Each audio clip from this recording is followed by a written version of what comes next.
எல்ஐட் 18ஓட செலிப்ரேஷனில் இருக்கும். ஆதித்யாவோட 18வது வருஷத்தை கொண்டாடிட்டு இருக்கும்போது 18 வயசாகி அடல்ட் ஆகிருக்கக்கூடிய ஆதித்யாவுக்கு விஷ் பண்ணுறதுக்காக வந்து தமிழ் சினிமாவுடைய வளர்ந்து வரக்கூடிய நாயகி திவ்யா துரைசாமி வந்திருக்காங்க.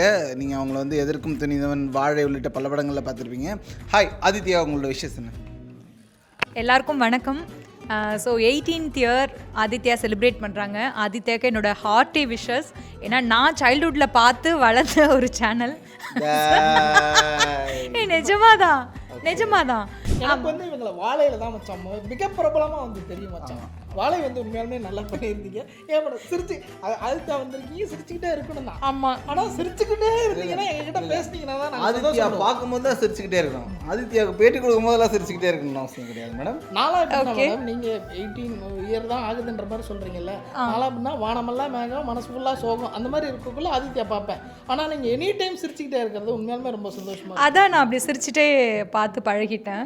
ஸோ சைல்ட்ஹுட்லலாம் வந்து ஸோ ஆதித்யா பார்த்து தான் வளர்ந்துருக்கோம். அதுவும் இந்த நிறைய ஃபிலிம்ஸ், இந்த வெற்றி கொடி கட்டோட காமெடியெல்லாம் ரிப்பீட்டில் போடுவாங்க, ஓகேவா? ஒருபட காமெடியெல்லாம் அதெல்லாம் வந்து எத்தனை வாட்டி போட்டாலும் பார்ப்பேன். ஸோ அந்த மாதிரி பெரிய ஃபேன் தான் ஆதித்யாவுக்கு தான்.